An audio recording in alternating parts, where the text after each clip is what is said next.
Secretaría de Educación y el Sistema Estatal de Telecomunicaciones presentan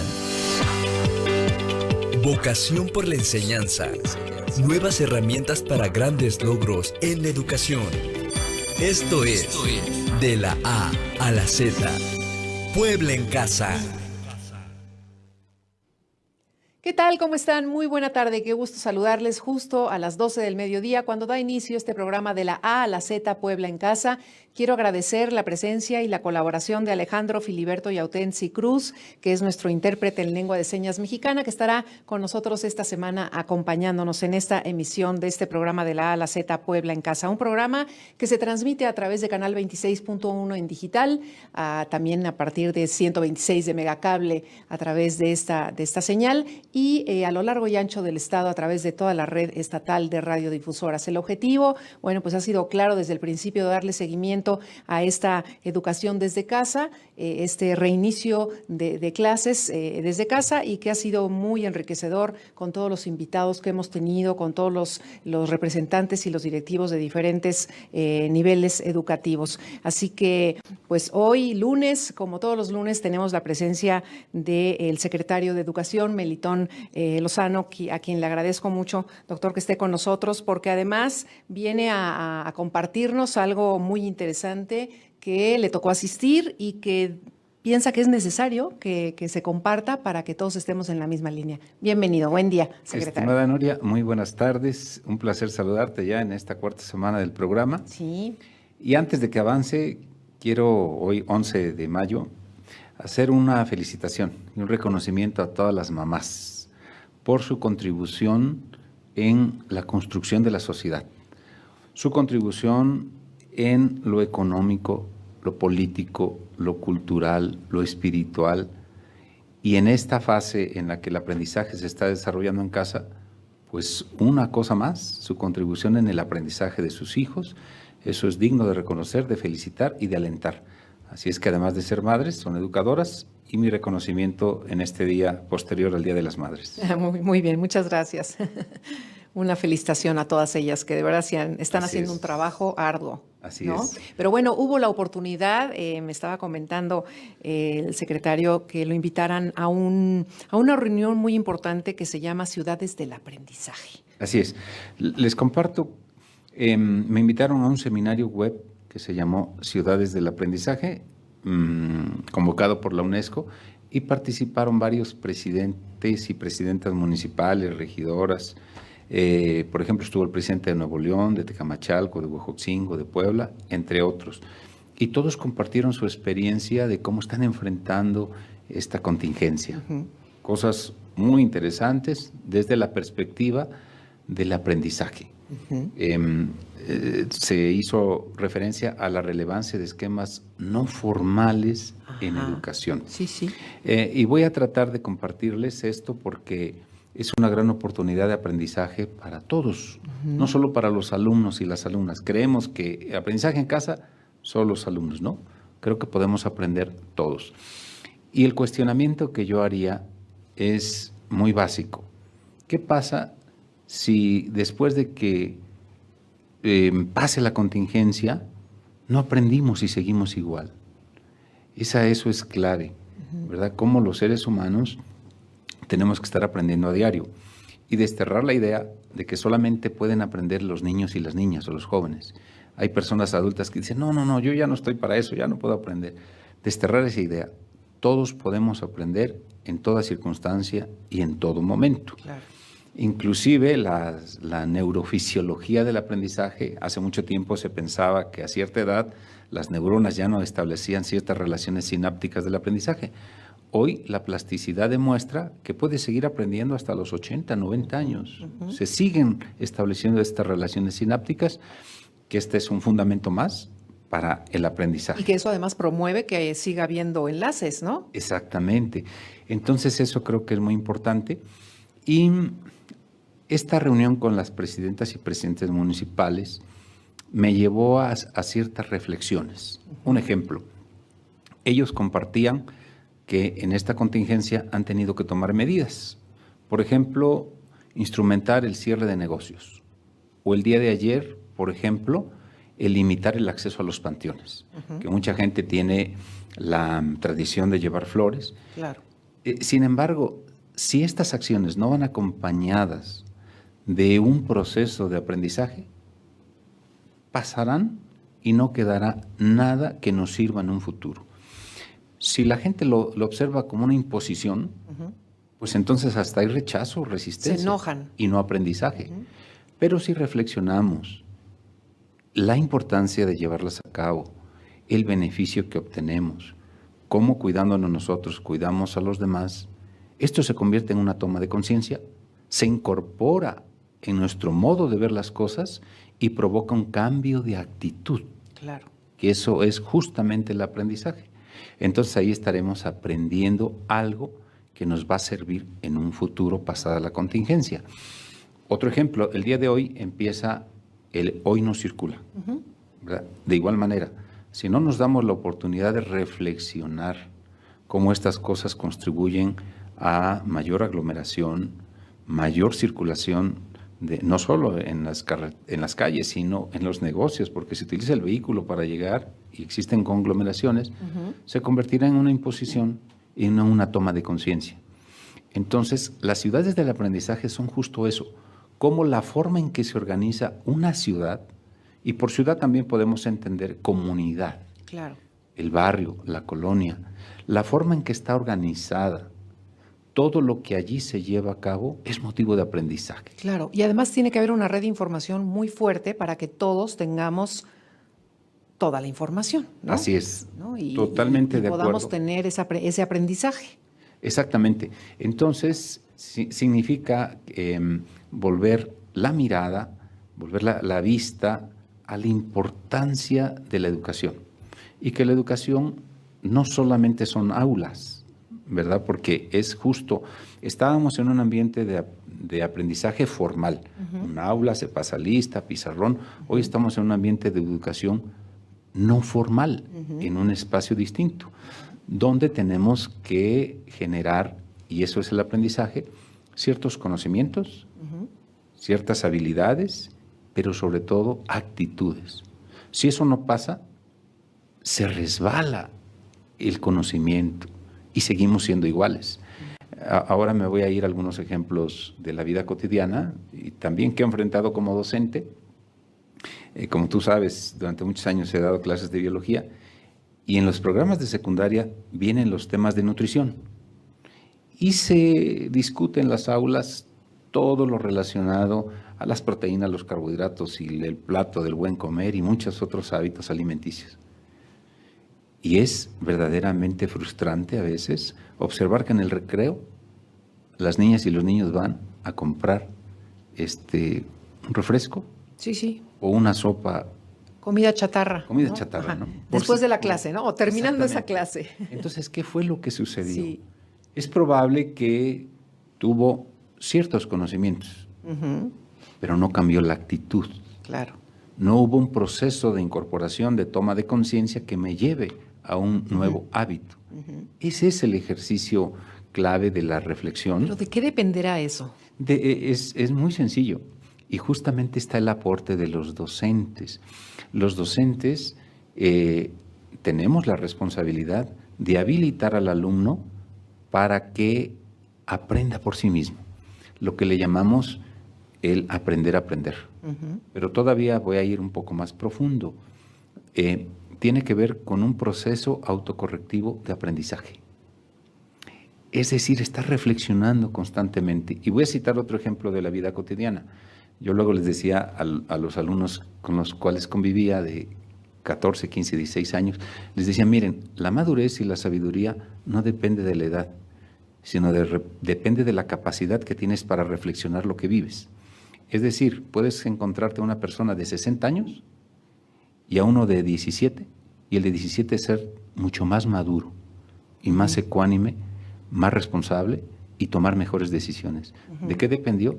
¿De la edad? No. De la cantidad de experiencias, no, sino de la posibilidad de reflexionar estas experiencias y al reflexionarlas te lleva a un proceso de toma de conciencia y te esfuerzas por tomar mejores decisiones. Claro. Ese es el sentido esencial de la educación. Si no reflexionamos, entonces estaremos llevando a cabo acciones mecánicas, repetitivas, transmisivas, que es lo que no queremos de la educación, sea en el aula o sea en la casa. Claro. Otro ejemplo de los presidentes municipales, muchos decían que el primer reto era la subsistencia. Muchas familias ante el confinamiento familiar pues se quedan sin trabajo y sin alimento. Entonces ha habido en todas las ciudades que compartieron su experiencia programas humanitarios de entrega de paquetes alimentarios. Y hacíamos la reflexión, esta acción que de por sí se realiza, ¿dónde estaría el ingrediente de aprendizaje? En la formación de la solidaridad. Porque si no se genera esta reflexión, claro, entonces se convierte en una acción paternalista, en la obligación de los gobiernos de entregar esto. Pero no se fomenta la solidaridad entre vecinos, entre la misma familia, que ahora que hay más manos en la casa, hay que colaborar todos y no dejarle solo a las mujeres las actividades, por ejemplo, ¿no? Esas acciones de solidaridad son las que se tienen que transformar para que una vez pasada la pandemia ya no seamos los mismos, porque los retos que vamos a enfrentar son mucho mayores, como más adelante voy a irlos abordando. Sí, o sea que no vamos a ser los mismos. Eso depende del aprendizaje. Eso es justo. Claro. Por eso una comunidad, una ciudad, tiene que estar siempre intencionando el aprendizaje, porque es formadora, la ciudad es formadora. Donde uno vive, todo lo que sucede en una ciudad y cómo está organizada genera aprendizaje. ¿No? Si uno va, por ejemplo, aquí en Puebla, a la ciudad, a un supermercado, y en el supermercado están organizados para las medidas, te dan gel, tienes que entrar con cubreboca, te obligan el cubreboca, luego existen espacios para poder hacer espera en las cajas, eso ya es aprendizaje. Sí, claro. ¿Verdad? Sin embargo, si la persona no reflexiona al respecto, lo incorpora a su vida y lo traduce en un cambio de comportamiento, claro, seguiremos iguales pasando la pandemia. Sí, sí, sí. Por eso es que este es un momento importantísimo, propicio para el aprendizaje. Alumnas y alumnos, es necesario aprender en una nueva circunstancia, autorregular su propio aprendizaje. Padres de familia, organizarse de manera diferente en la casa, ¿verdad? E ir al centro de la educación. El fin de la educación no solo es aprender números, es ser más solidario. El fin de la educación no solo es aprender fórmulas químicas, es ser mejores ciudadanos, claro, responsables, tomar decisiones, y creo que eso nos va a llevar a superar adecuadamente esta pandemia, pero tener un retorno siendo distintos, pero si hacemos las cosas diferentes. Claro. Albert Einstein decía, parafraseando, porque no recuerdo de memoria, decía, ¿cómo queremos obtener resultados diferentes si seguimos haciendo las cosas igual? Entonces hoy nos exige a todos hacer las cosas diferentes, pero sin perder de vista lo esencial de las cosas. Así como en los trabajos solamente pueden estar funcionando las cosas esenciales, en este momento lo que tiene que estar funcionando de la educación es lo esencial.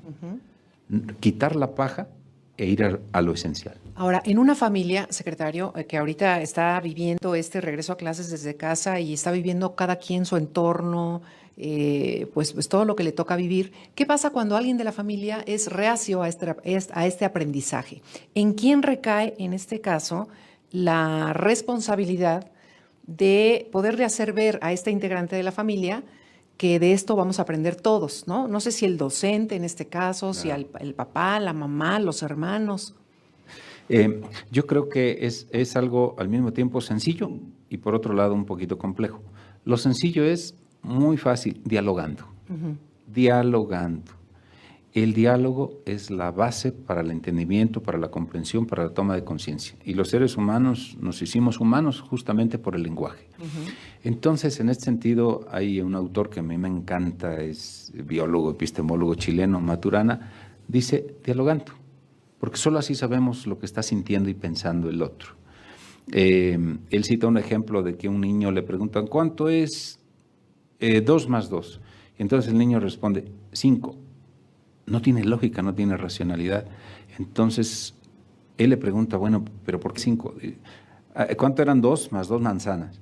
Dice, bueno, son 5 porque una se la regalé a mi maestra. Es una forma emocionalmente distinto de que el niño experimentó el planteamiento de que le estaban haciendo. Entonces, no sabríamos jamás qué está pensando el otro, qué está sintiendo el otro, si no dialogamos. A eso yo le llamo reflexión. Necesitamos reflexionar constantemente y también actuar. Que esta reflexión nos lleve a la actuación de hacer las cosas distintas. Por ejemplo, en casa, necesitamos reflexionar cómo están distribuidas las tareas. ¿A quién le toca lavar los trastes? ¿A quién le toca lavar la ropa, hacer la comida, trapear? Si no se reflexiona, nunca va a haber el entendimiento de por qué es necesario participar todos. A veces damos por hecho las cosas. Damos por hecho las cosas que así se comprenden, pero no. Y hasta que no confrontamos nuestras formas de ver la realidad, de ver el mundo en su conjunto, entonces no nos damos cuenta de que es necesario transformar. Claro. Y por eso la educación transforma. Y en este sentido vamos a una nueva práctica. Sí. Y cuando en la casa, después de dialogar, y se cambian los hábitos, y se vuelve a reflexionar, vamos mejorando. Así es como nos transformamos los seres humanos. Claro. Por eso es que la educación no tiene que ser repetitiva, mecánica, transmisiva, memorística, sino reflexiva, humana, crítica, responsable y ética. Eso es lo que, y esta forma de aprendizaje o de educación se tiene que priorizar en este momento de la pandemia, ¿verdad? Cuando decimos seleccionar los aprendizajes fundamentales, nos estamos refiriendo a esto. Si un ser humano aprende a ser más responsable, estamos logrando los máximos fines de la educación. Si un ser humano aprende a ser solidario, estamos logrando los máximos objetivos de la educación. Entonces, ese es el reto y hoy les comparto porque embona muy bien lo que son los procesos de educación formal con los procesos de educación no formal que tienen que ver con aprendizaje en la familia, en el transporte público, en el supermercado, en el mercado, en el panteón. En todos lados podemos generar un proceso de aprendizaje que nos lleve a comprender la importancia del momento que estamos viviendo. El momento que estamos viviendo es un momento fuerte, Ya no hemos compartido las diapositivas, pero hay un libro el cual quiero recomendar. Se llama, bueno, a ver si aparece ahí porque se me olvida. No se preocupe. Pero es un libro que hace una reflexión muy sólida. Dice, la cruel pedagogía del virus. La cruel pedagogía del virus. Es decir, este virus nos está enseñando a fuerza muchas cosas. De forma cruel. De forma cruel, claro. Sí. Yo recomiendo que lean ese libro y también recientemente el presidente de la República acaba de sacar un documento muy interesante como de 8 hojas donde habla sobre las lecciones del COVID. El presidente Andrés Manuel, entre estas lecciones, menciona una, inaugurar nuevas formas de convivencia, que van muy en sintonía con lo que acabo de comentar. Sí. El presidente dice, tenemos que inaugurar nuevas formas de convivencia en lo económico, lo político, lo cultural, y dejar de lado toda esa forma individualista, toda esa forma mercantilista de relacionarnos. También fortalecer la educación como un derecho. Todos estos años hemos vivido y se ha dejado de lado la participación del Estado en la garantía de los derechos de los ciudadanos. Y ahora está la crisis. Sí, claro.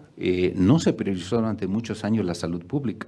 Y hoy encontramos que los hospitales no estaban listos, ni en equipo, ni en camas, ni en personal, porque no se había priorizado, por ejemplo, la cantidad de internistas que se requieren para terapia intensiva en una contingencia como esta. No estaban formados en las universidades. Eso denota cómo el sistema económico, político y social, que le llamamos neoliberalismo, había colocado los énfasis en otro lado y creía que el mercado podía regular todo, y hoy nos damos cuenta que no es así.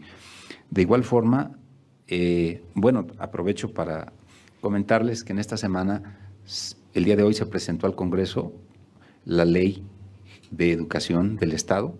El gobernador la firmó y se va a estar discutiendo. Ya se ha venido con un proceso de discusión, pero esta semana va a pasar a aprobación al Congreso. Y justo en esta ley se establecen estos criterios que yo estoy señalando. La educación a lo largo y ancho de la vida, la educación como un derecho, y que posibilite la formación solidaria de seres humanos. Por otro lado, el presidente de la República decía que ante las enfermedades crónicas, la necesidad de un movimiento global de prevención y educación para la salud, orientación nutricional y ejercicio físico, y a las prácticas deportivas. Hoy, cuando vemos cuántos casos hay de personas infectadas o que han perdido la vida, todas están relacionadas con hipertensión, obesidad y diabetes. ¿Y cuál es la causa fundamental? Bueno, un sistema social que ha priorizado y ha generado el consumo irracional de esto, y que ahora, por eso digo, si no aprendemos y seguimos igual, claro, entonces no habremos extraído los aprendizajes fundamentales. Sí. Por eso el presidente tiene que haber un movimiento global de prevención y educación para la salud, para la buena alimentación. Y en ese cometido, la familia juega un papel fundamental. Claro. Porque en el aula podemos estar diciendo una cosa, como la experiencia que comenté, pero en la familia estar tomando refresco todos los días, por ejemplo, ¿no? Luego, dice otra lección que menciona el presidente, un mundo más solidario, evitar el acaparamiento y el lucro. Observamos que varios acapararon alimentos o los pusieron más caros. Esa es una acción insolidaria. O el lucro en los medicamentos, el lucro en los aparatos, un respirador. En el alcohol, en el gel antibacterial, sí, ¿no? Un respirador antes de la pandemia costaba $10,000. Hoy día cuesta $100,000, por ejemplo. Entonces requerimos un mundo más solidario. Nada más le añadieron un cero. Así es. Por eso es que la solidaridad tiene que ser desde el ámbito familiar, en el ámbito del barrio, la colonia, pero también a nivel internacional. Claro. Porque así como hemos venido viviendo, ha sido más centrado en el mercantilismo y en sacar ganancia. Claro. Y eso tiene que transformarse, porque de lo contrario, qué bueno, como dice el presidente, que no ha pegado en continentes como África, porque ahí sería mucho más lacerante. Siguiente, fortalecer valores culturales, morales, espirituales, y reconocer a la familia como la mejor institución de seguridad social. Hay muy pocas políticas públicas dirigidas a la familia. La mamá o el papá a veces no sabe cómo orientar. Y creo que es una tarea de todos, de las ciudades, volviendo a esta red de ciudades del aprendizaje, de que la familia sea revitalizada, la familia sea reconocida, y que los procesos de aprendizaje no formal, como los que ya venía mencionando, se lleven a cabo para que la transformación de los valores sustantivos se gesten desde ahí. Sí, porque ha habido un reencuentro familiar obligado. En muchos casos, ¿no? Un reencuentro familiar obligado que, como dice este dicho popular, no hay mal que por bien no venga, porque ahora nos enfrentamos hacia un reto, y el reto, la exigencia, nos lleva hacia algo positivo o algo negativo. Extraigamos lo positivo. Claro. ¿Verdad? Ahora, en el caso educativo, secretario, me gustaría preguntarte, ¿hubo un replanteamiento urgente de la educación ante la contingencia, ¿no? Se reunieron, muchos ya tenían obviamente su plan de todo el ciclo escolar, pero de alguna manera hubo un replanteamiento urgente en ese momento de cómo se iba a actuar, ¿no? Así es. Este replanteamiento, una vez levantada la contingencia, ¿va a cambiar la educación? Sí, yo creo que ya la está cambiando si nos permitimos reflexionar qué necesita cambiar, ¿verdad? Y vuelvo a hacer énfasis. Algo que necesita cambiar es volver la mirada al sentido esencial de la educación, que no es que aprendan números y letras, sino es formar ciudadanas y ciudadanos responsables, conscientes, ecológicas, socialmente, éticos, que aprendan a tomar decisiones que no les afecten a ellos ni a los demás, y que se respeten a sí mismos, por ejemplo. Hacia allá tiene que estar orientada la educación.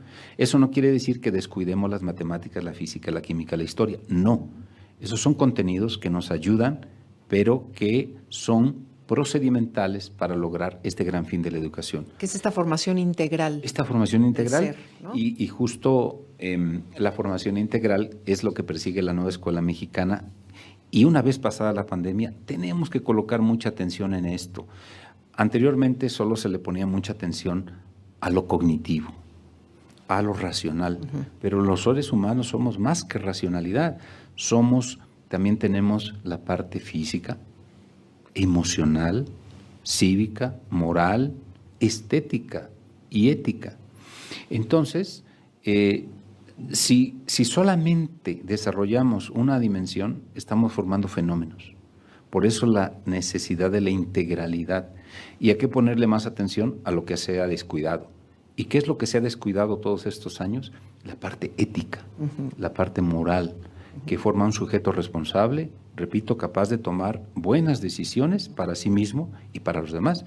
Y en esta contingencia, si yo tomo buenas decisiones para mí, de cuidarme, al mismo tiempo estoy cuidando a los demás.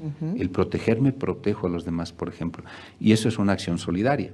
Entonces creo que eso es algo que está cambiando o que debe de ayudarnos a reflexionar para cambiar. Claro. Por eso tenemos que aprovechar. Y como ya nos queda muy poco tiempo, creo que hay algo, estas reflexiones, estas lecciones que ya muchos están sacando y nos ayudan a pensar. Hay una idea muy clara que dice que necesitamos reforzar una idea donde nos haga caer en cuenta que hay mucho más vida en el planeta que la vida humana, ya que la vida humana tan solo representa el 0.01 de la vida en el planeta. Por lo tanto, la defensa del planeta en su conjunto es la condición para la continuidad de la vida humana. No, si nos creemos que tenemos el 90%, ¿no? Así es. ¿Verdad? Entonces hoy ha habido mucha pérdida de vidas. Sí. Y esta pandemia nos hizo sentir que somos muy vulnerables. Y yo creo que habrá más pandemias en la historia, como los ha habido a lo largo anteriormente. De la historia. Y por lo tanto, puede ser que sean más letales. Entonces, el planeta reacciona. Los ecosistemas tienen su reacción.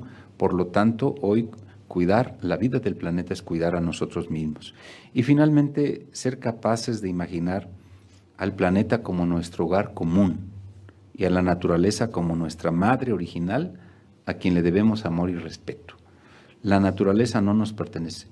Nosotros pertenecemos a la naturaleza. Así es. Es por ello que si tomamos conciencia más ampliamente de este gran aprendizaje, seremos seres humanos diferentes pasada la pandemia.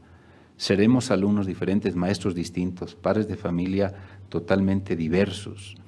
Y siendo conscientes de que lo que tenemos que atacar son las causas que provocaron la pandemia y no solo las consecuencias. Entonces creo que ese es el sentido del aprendizaje. Y termino diciendo que pues el aprendizaje es a lo largo y ancho de la vida. Es decir, desde que uno nace hasta que uno muere. Sí. Y a lo ancho de la vida en todos lugares. Si somos capaces de reflexionar, de pensar, de sentirnos sensibilizados y cambiar nuestro modo de actuar. Y ver que cada minuto es una enseñanza, ¿no? Es una enseñanza, y si se traduce en un cambio de conducta, creo que se estará reflejando en que verdaderamente funcionó la educación. Si no, será otra cosa, pero no educación. Pasará de largo, se escurrirá y se irá. Como agua de río. Exacto, y eso es lo que hace distinta a una persona de otra, a una comunidad de otra y a una sociedad de otra. Así es. Pues buena la enseñanza de esta red de ciudades del aprendizaje. Creo que Puebla y el Estado de Puebla ha tenido seguramente mucho bueno que aportar en esta red. Muchas gracias, secretario. Gracias. Melitón Lozano, secretario Nuria. de Educación, por haber acompañado este lunes de la A a la Z Puebla en Casa. Y a ustedes los invitamos para que mañana sintonicen nuevamente este horario de programa. Recuerde que toda la información relativa a este reinicio de clases desde casa la encontrará en el portal www.cep.puebla.gov.mx. Nosotros nos vamos, que tengan una excelente tarde y mañana nos vemos aquí a las 12 de la A a la Z Puebla en Casa. La modernización de nuestras escuelas tiene como base los ejes de la nueva escuela mexicana, perfilando a las 4 A's: asequibilidad, adaptabilidad, accesibilidad y aceptabilidad como el factor principal para brindar un servicio educativo que ponga al centro el aprendizaje de niñas, niños, adolescentes y jóvenes para la transformación social. Esto fue De la A a la Z,